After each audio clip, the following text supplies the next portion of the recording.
All right, we're going to talk about chapter 5. So in this chapter, we talk about security and payments.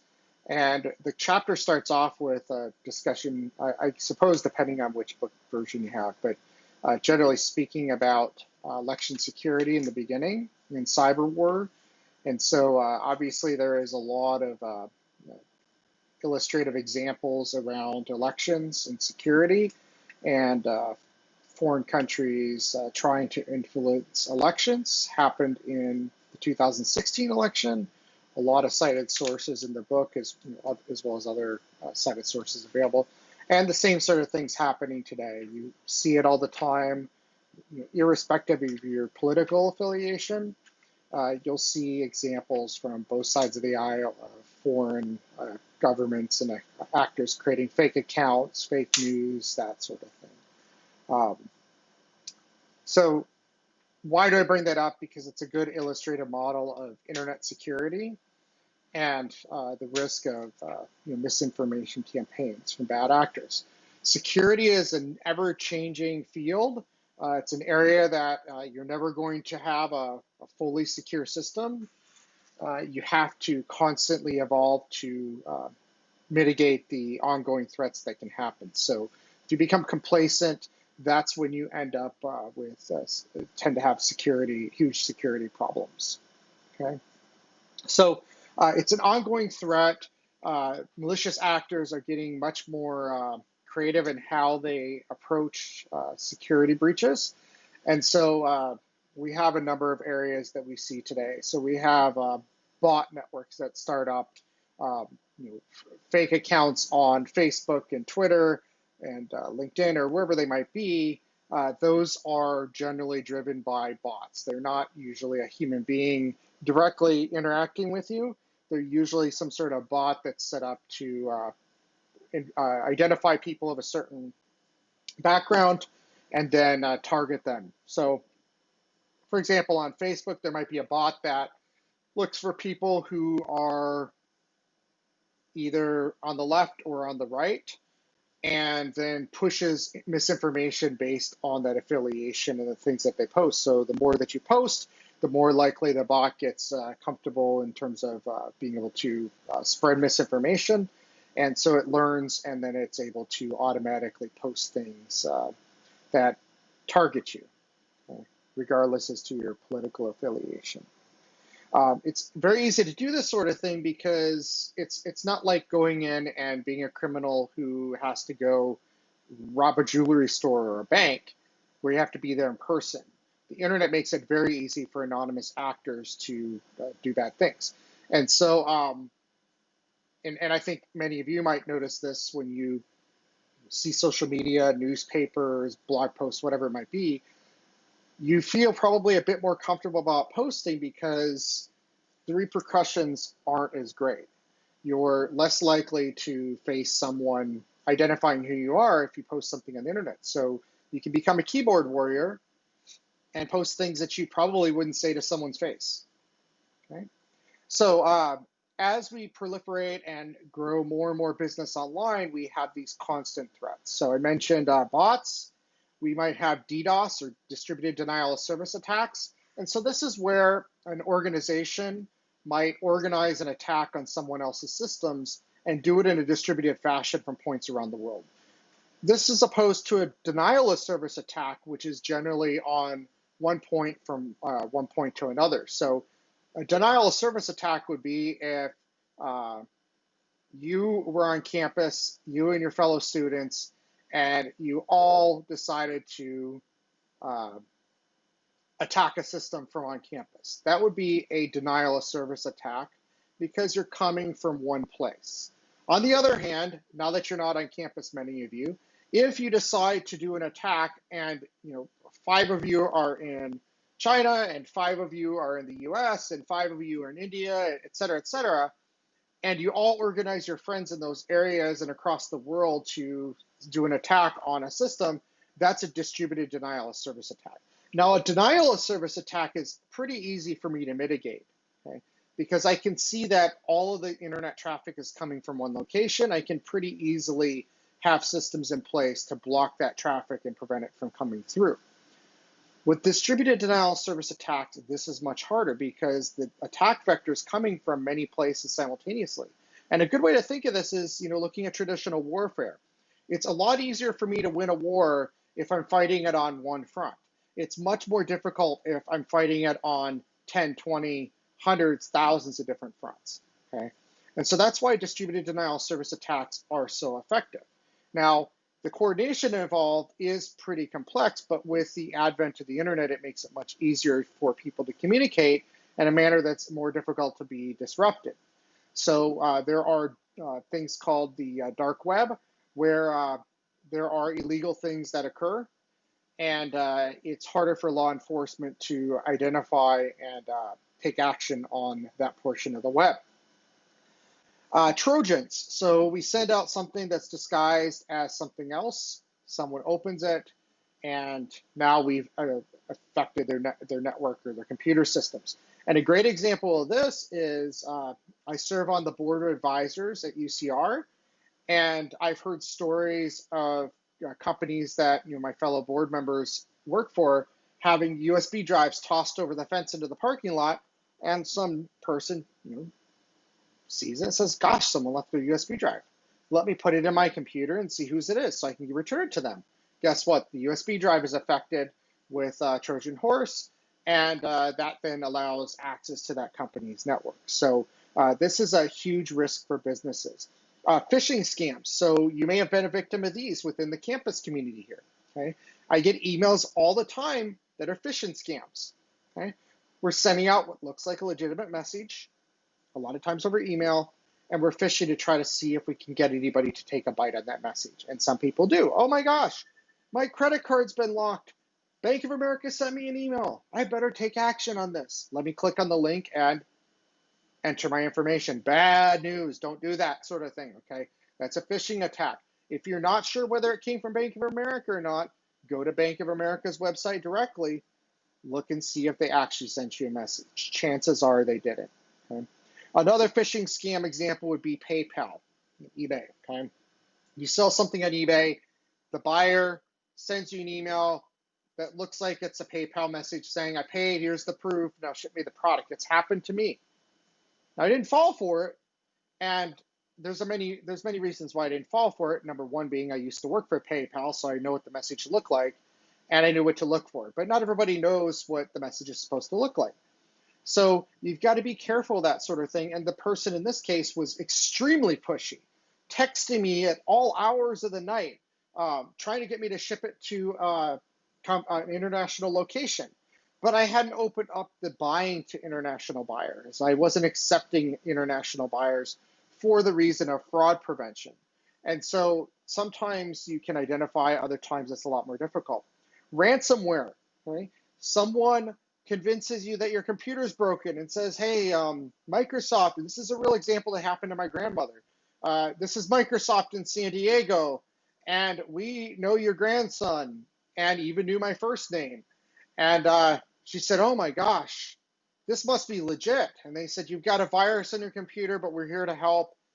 Go to this website. They tell her, she goes to it. It infects her computer with ransomware, which now, if she wants all of her data back, she has to pay thousands of dollars. And not only that, they were able to access her data and drain her bank accounts and investment accounts and whatnot. Okay. Fortunately, she was able to get all the money back, but it's a real risk and it's a real threat that you need to be aware of. Okay. Businesses are getting hit with these all the time now.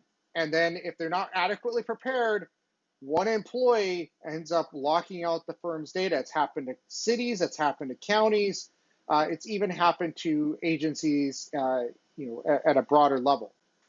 Okay, data theft. So people go and steal data, and it can be stolen electronically. It can be also stolen in a non-electronic format, like a physical media. A tape gets stolen, a hard drive gets stolen. By the way, when you start your careers, don't ever leave your laptop in your car, even if you've hidden it.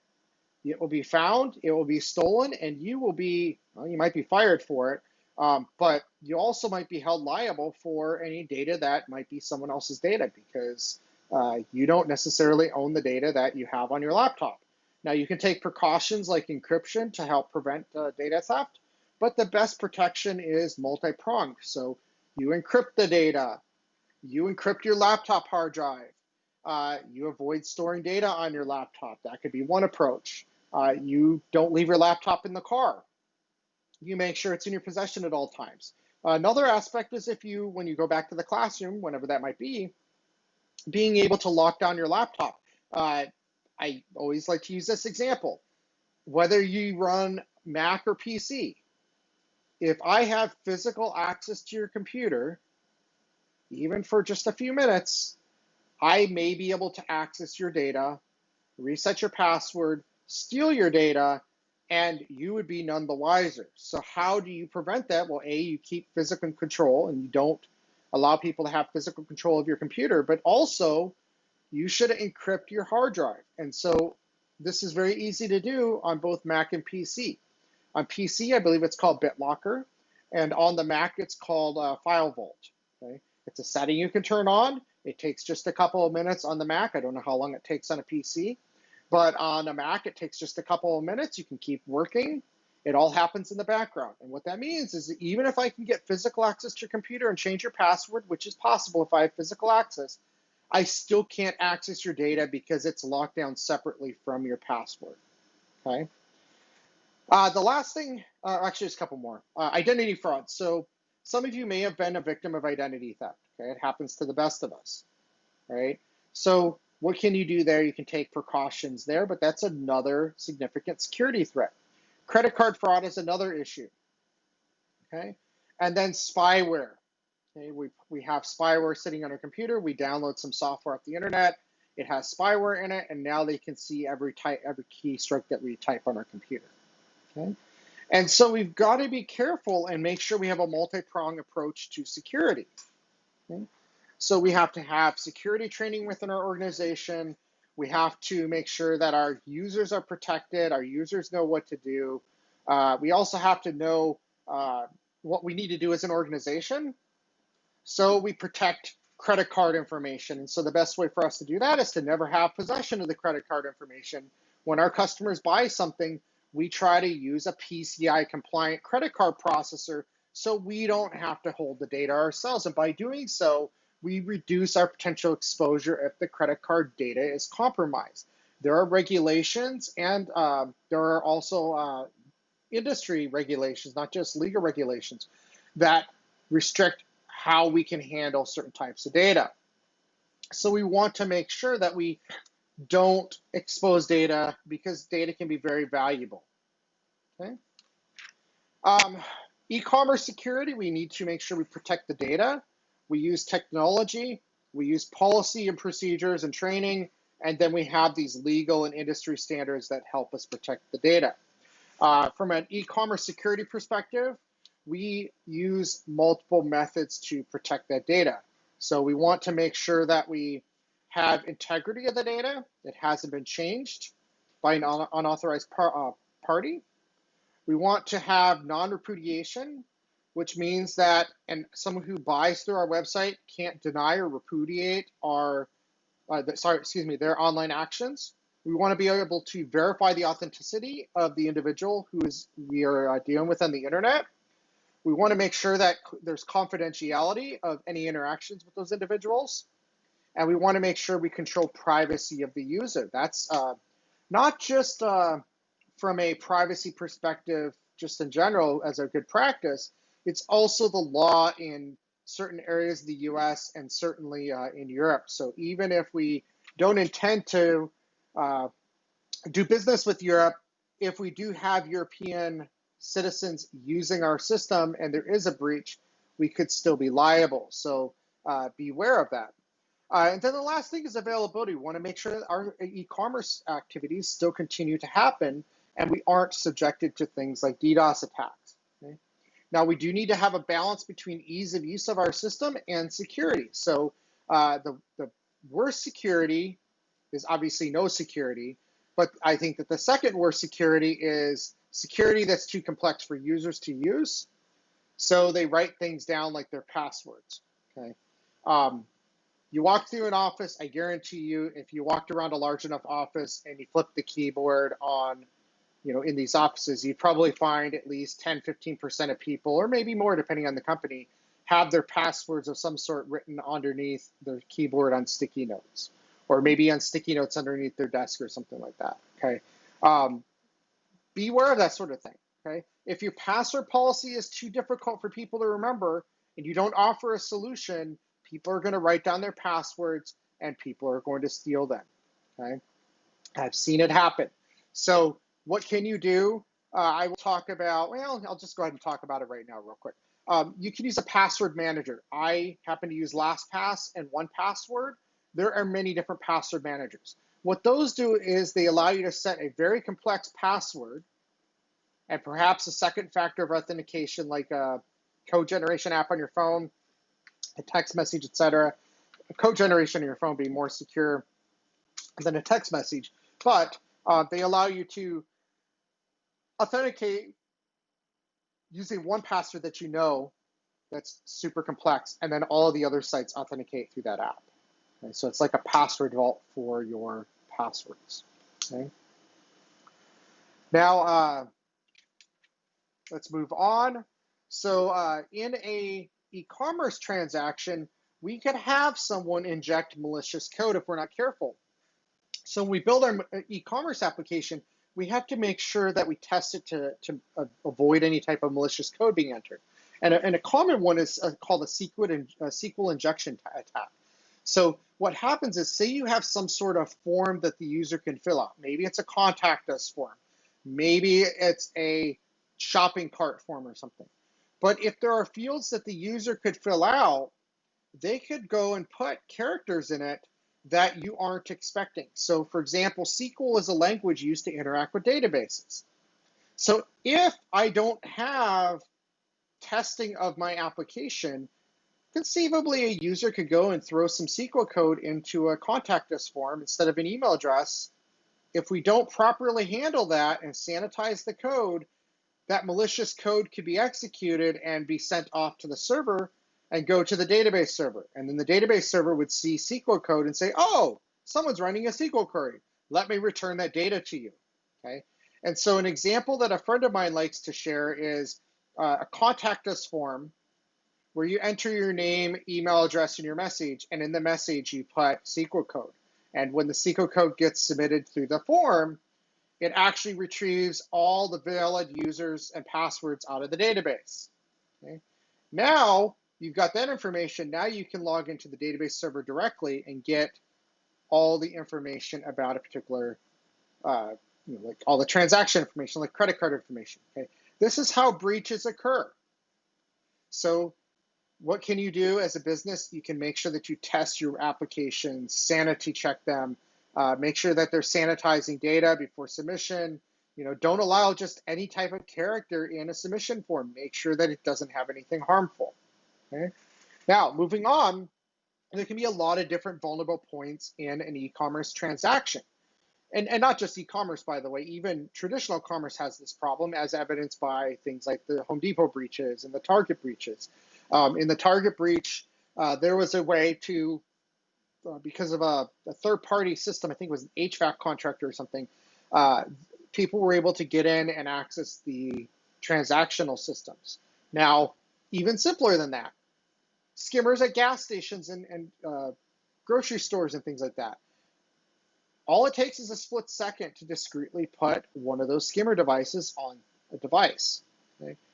And so, my example is, and this is why I like American Express, is I went and back when I drove a gas-powered car, I had to go to the gas station. And so I pulled into the pump and I swiped my credit card and I started pumping my gas. And then I went inside to go buy a snack or a beverage or something. And it probably took me maybe a span of 5 minutes or so to do all of this. I went to pay at the cash register, and my card was declined. And it said stolen. And that's odd. I just used it at the pump. But at that time, I looked at my phone, and there was a fraud alert on my phone from American Express. And so there was a skimmer on the pump. It had a transmitter, and it transmitted it to someone who decided to test my card. and try to buy something at Best Buy in Las Vegas. And so they tried to put through a bunch of transactions in Vegas at the exact same time that I was doing transactions in California. Amex flagged it as fraudulent, closed my account, sent me a new card. Okay. You want to be able to have in your business the ability to identify those types of potential fraudulent transactions, because guess what? If it is fraudulent and you don't take the right precautions, you could be on the hook for that. So you've got to make sure that you take adequate precautions.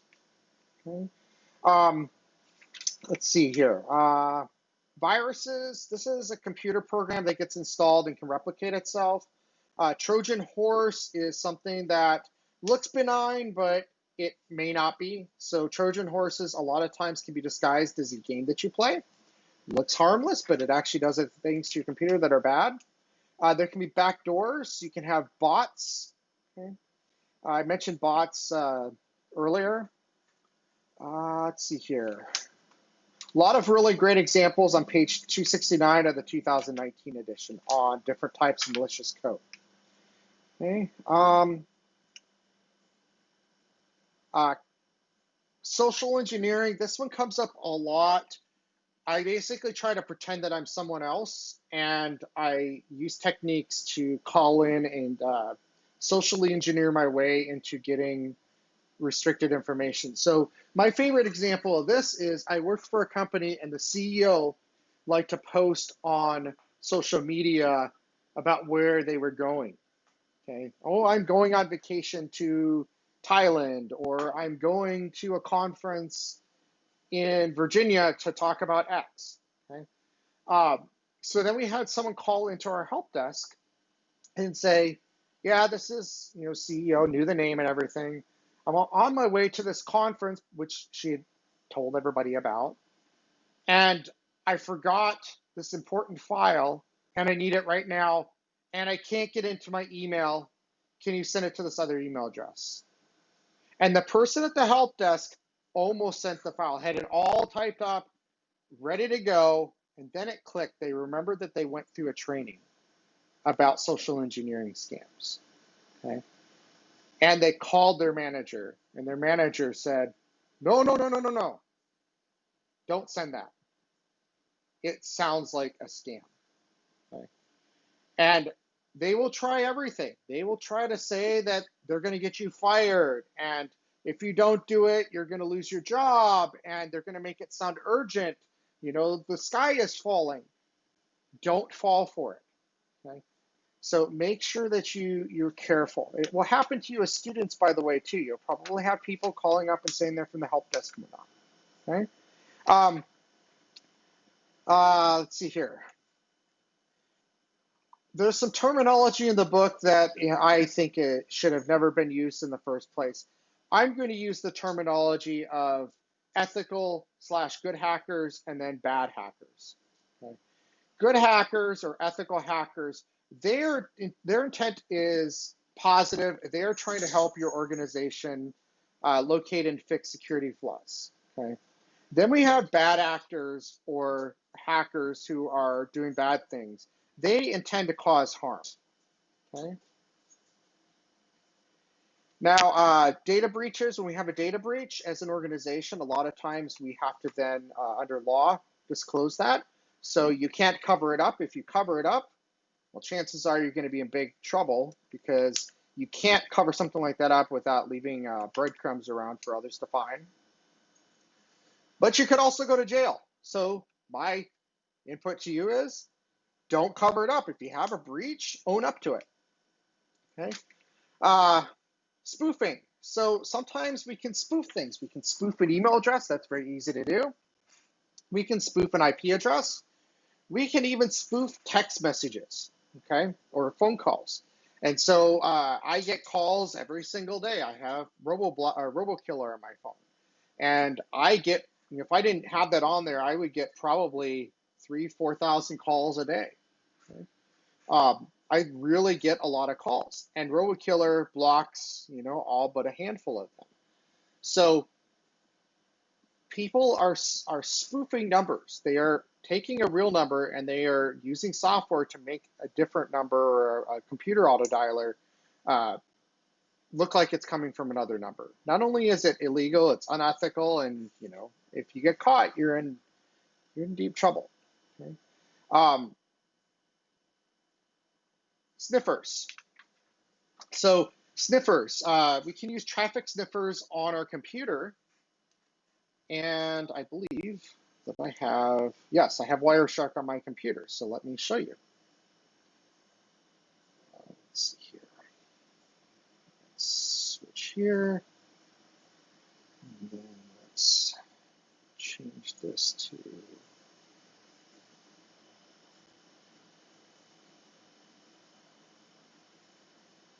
show you.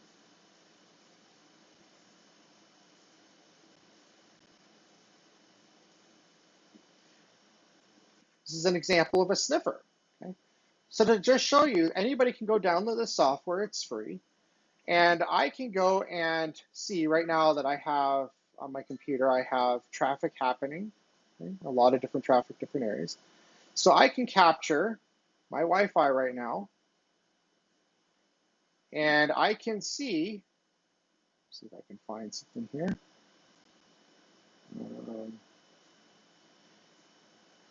All right, I can see that my computer, if I stop this now, I've collected some data. I can see right now that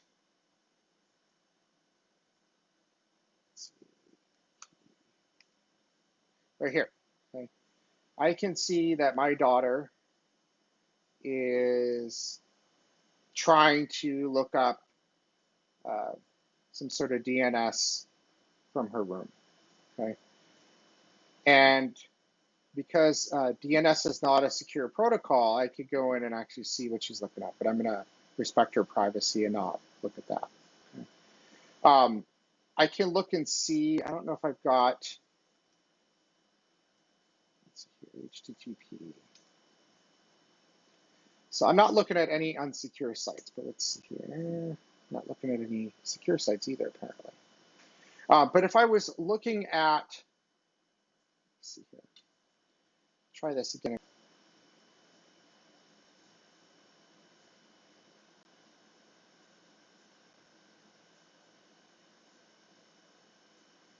Okay, see if we can.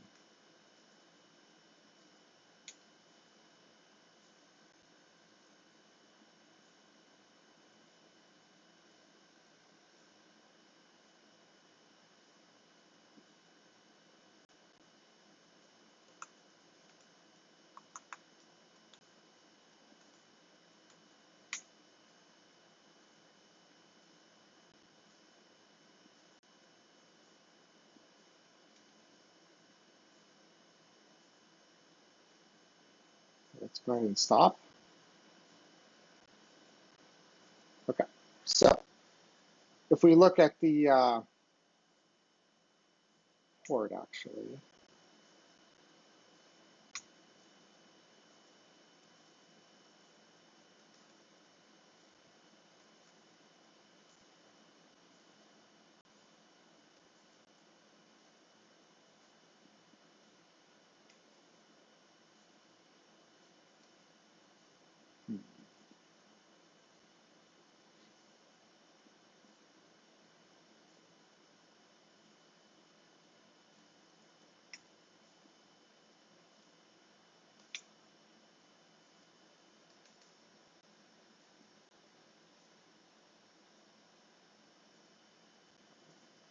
I just want to look for my system here.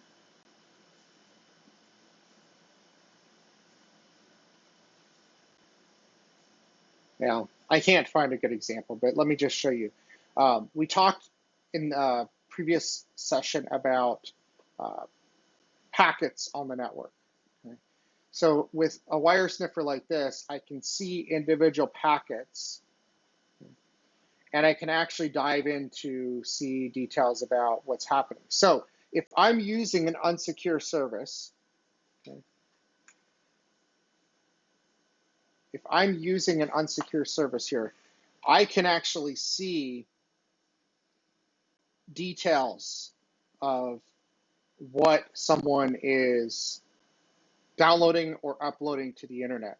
Okay, so this is why it's very important to use secure websites. So when there's a padlock here, this is a secure website, which means I wouldn't be able to see the details of what you're accessing. Okay?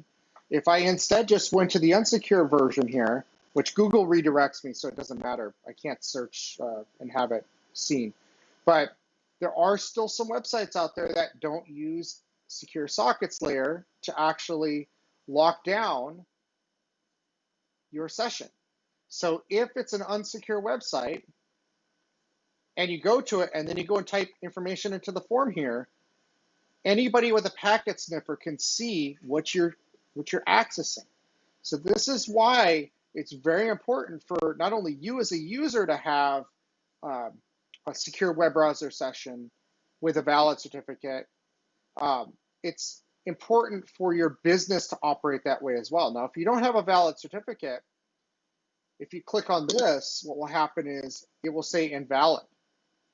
And if it's an invalid certificate, that means there may not be trust associated with it. So it could have just been some random person creating a certificate. When we verify them that they're valid and we see that it's issued by a certificate authority that we trust, then we're safe sending our information through it. But if this had the little triangle that's red with the exclamation point or the little X on it, we'd be like, maybe I shouldn't send my information because maybe someone's going to be able to see what I do.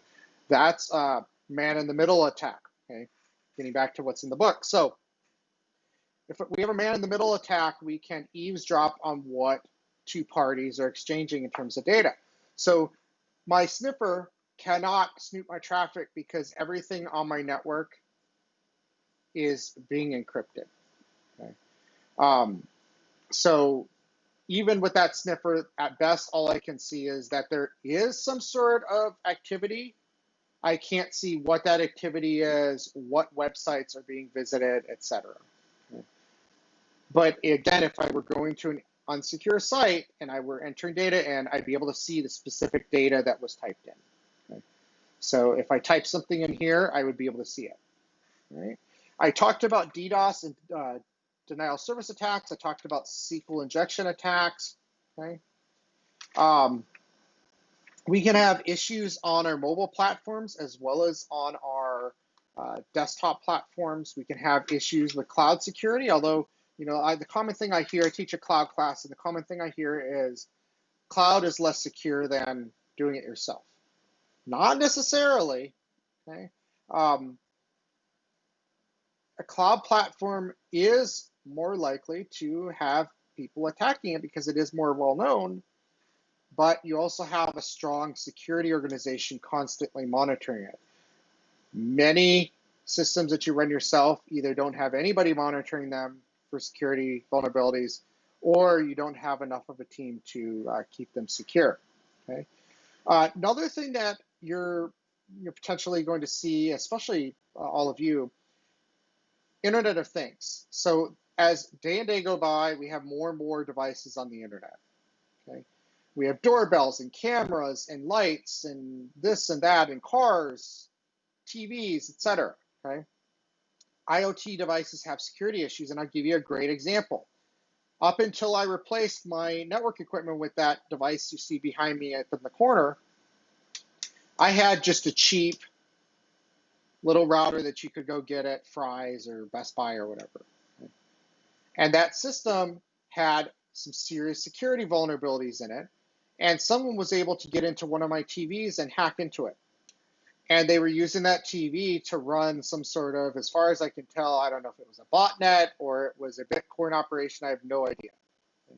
But that poor TV was generating a ton of traffic and killing my internet connection. And so I took that old router down, replaced it with something better, and now I've got a more secure network with multiple layers of security. And I've also disabled the internet on all my TVs. They don't even have the ability to connect to the internet anymore. Okay?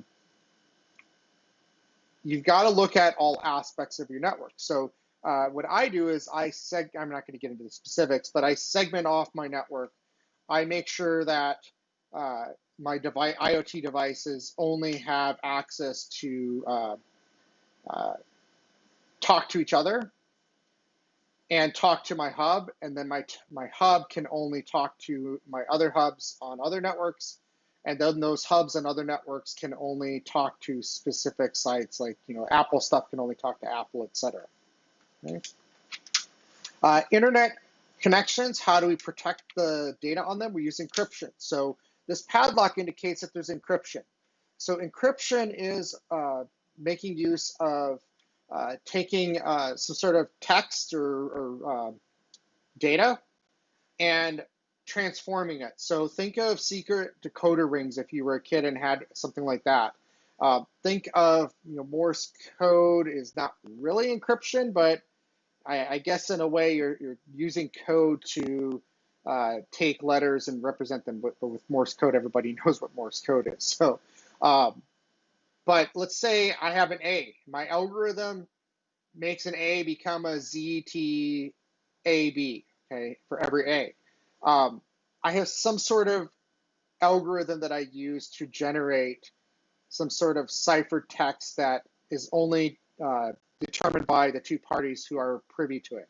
So the example that I normally would use in the classroom would be, we pass a note around that I write, and when it's unencrypted, any of you can open up that note and look at it, okay? Because it's in clear text. And in fact, when the connection is unencrypted, it's like a clear pipe. We can see inside it. If the data is unencrypted, it's written on the outside of the envelope. It's like putting our message on the outside of the envelope. When we encrypt the packaging, we are basically either putting it inside a pipe that nobody can see into, or putting it inside an envelope. But if someone can open the envelope, they can see the message. So what do we do if we want to encrypt the message, which the best way is to encrypt the medium that it's traveling on, whether it's a pipe or an envelope, and then we also encrypt the message.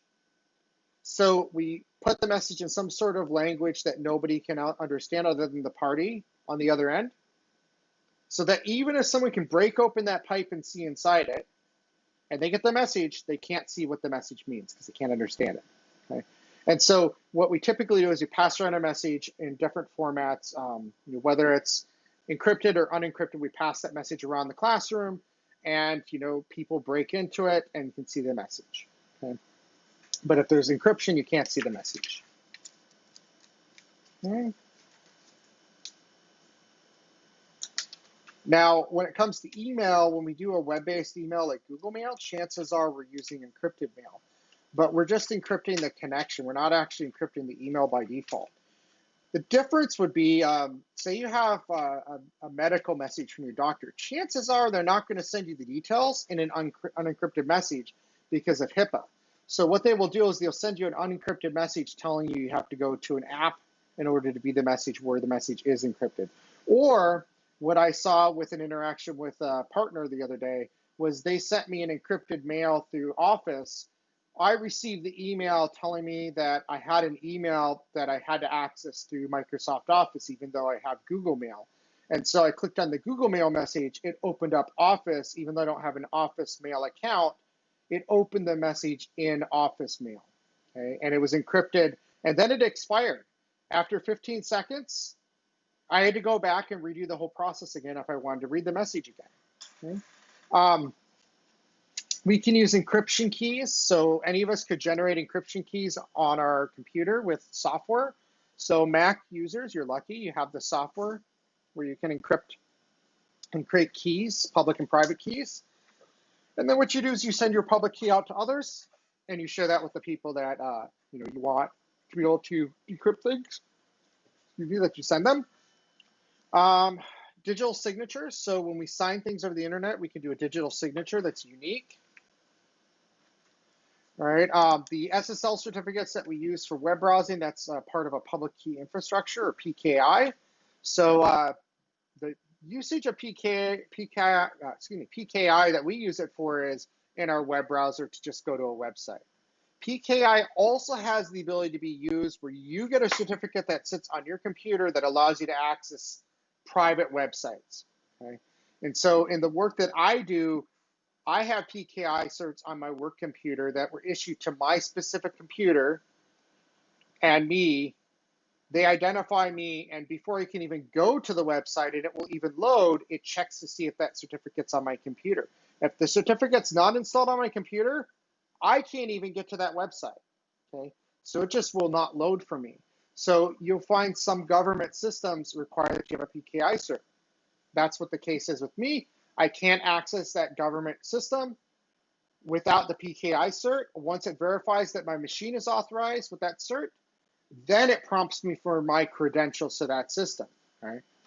And for very secure systems, we typically have maybe a PKI cert and a username and a password and some sort of two-factor authentication. If you're in the military, you might also have biometrics. You might have a CAP card, and your CAP card has biometric data on you, okay? And a biometric is just some sort of biological characteristic about you that can be used for authentication. Most of us today use biometrics in some form, whether it's our thumbprint on our phone, our facial recognition on our phone. I don't think any of us have a computer that does a retina scan or an iris scan, but those exist and they're used a lot in high-end computer facilities. Okay? We can, in addition to SSL-based authentication, we can do things like virtual private networks or VPNs to connect to back office systems. These are falling out of favor, though, in favor of zero trust networks, where we don't trust anything. Okay? But UCR does use VPN to access the library today. Wi-Fi networks, we use security on those. So WPA, WPA3, these are the protocols that we tend to use. Okay? We use firewalls to protect our networks. So behind me, I have a firewall. It does active mitigation of denial of service attacks. It blocks certain traffic from certain countries. And it mitigates and tries to block, basically by default, it blocks all access to my network from the outside. Okay. It also can block network access within your home or office. Okay. Proxy server is how we might access another network like the internet. So I worked for a company in the past, not currently, I haven't seen this done in a long time, but they had a proxy to access the internet. And what did that mean? It allowed them to track your internet usage and know what websites you went to. Okay. And you had to authenticate. So you couldn't get to a website without logging into the proxy, which meant they knew everything that you did. Okay? And I was in a role where I had to go to some weird websites for my job, and I had to have a waiver in order because I didn't want to type my password in every single time. That seemed like a bit much. I didn't want it tracking me, and it was because of my job of what I had to do. And so in that case, I was able to get an exemption. Okay?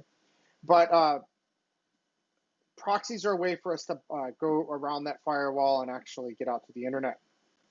Intrusion detection systems, the device behind me has that, but there are other devices out there, including software that you can run. That allows you to detect potential intrusions to your network. So as a business, you would certainly have an intrusion detection system. Taking a step beyond that is an intrusion protection system, or IPS. And that's also not only telling you about an attack, but trying to prevent the attack from happening in the first place. Okay? So IPS takes it a step further. It can cause problems on some networks, but I have an IPS as well. So if someone tries to attack me, and I get them, I get alerts about potential attacks every couple of weeks. And, it's just, might be someone like one of you, or, a high school student, or just some random dude in his mom's basement or wherever it might be, someone just trying to hack into systems. Okay? Because your internet provider that you use is probably not providing you much of any protection. Okay? And Frontier, they can barely keep the network up and running at my house. I don't trust them to actually secure the network. Okay? And it's a good thing that I don't trust them. You can also have operating system level enhancements. I mentioned encryption on your computer. You can have anti-malware, antivirus software. Okay? I always get asked, what antivirus software do I recommend? I don't really have a recommendation per se. but I believe what I typically use is called Sophos antivirus. Okay. As a business, you should have security policies and procedures, as well as training. So we will define those as an organization, and then we have to make sure that we explain them to our users. Okay. Public policy dictates that we have protections for security. So on the federal side, we have things like FedRAMP and FISMA, which are federal regulations for securing government networks. We have on the DoD side, most recently, this CMMC, which is the Cybersecurity Maturity Model. And so that is a new program that the DoD is using for making sure that their systems are secure. A lot of private sector businesses adopt NIST standards, National Institutes of Science and Technology, or Standards and Technology, excuse me, and also the ISO, or International Standards Organization. They both come up with security methods that we should follow as best practices. The Secure Controls Framework is a common method used by organizations. It has ISO and NIST and PCI, which is the credit card industry, HIPAA, specialized things, privacy frameworks, etc. So that's what I tend to use to help with mitigation. Okay. E-commerce payment systems. Let's move into that, and I think we're getting close to the end of the chapter. So e-commerce payment methods, when e-commerce began, you couldn't buy directly using your credit card. I mean, I suppose you could have. There was no mechanism per se for doing so. You'd either pick up the phone and call someone, or you would do it by submitting your credit card through a form, and then someone would go enter it into a credit card processing machine. At the time, there were no computerized methods for you to do it through your computer. There were early attempts to do cyber currency. So we're just now getting into the age of cryptocurrency today. But before cryptocurrency, we had cyber currency like CyberCash, DigiCash, and First Virtual Pins. Okay, these were the initial ways to buy things on the internet. You can go Google each of those. We shifted to, as the credit card companies worked with technology companies on encryption to protect credit card data, we ended up with Secure Sockets Layer, or SSL. And so once that happened, that pretty much put those other payment systems out of business. I don't know what happened with DigiCash and CyberCash. I think they went out of business. But First Virtual, the patents were bought by PayPal and eBay, and are now owned by those companies for payment mechanisms. And then First Virtual pivoted to become Message Media, which became DoubleClick, which became Google Ads. Okay? So you can thank First Virtual for those pesky banner advertisements on pages. Okay? But you can also thank them for helping to bring e-commerce to light. Okay? Online credit card transactions. So we can do transactions online now. And you have to have a merchant account. So a lot of businesses will use a company like Square or Clover or Stripe to do their credit card processing. PCI standards have to be handled for PCI card industry regulations. So if you aren't capable of doing that, you should use a company that is capable of being PCI. It is a lot of regulation and a lot of work. So most organizations that are small are going to go ahead and just use an external provider. Payments, we have mobile payment systems now, so you can pay your friends with things like Venmo and PayPal. Near-free communication is a short-range wireless technology for payments, so you might be able to support that. In a physical location, it becomes a little bit more challenging to do that sort of thing with e-commerce. Blockchain and Bitcoin. So blockchain enables you to do verified transactions without a central bank or central authority.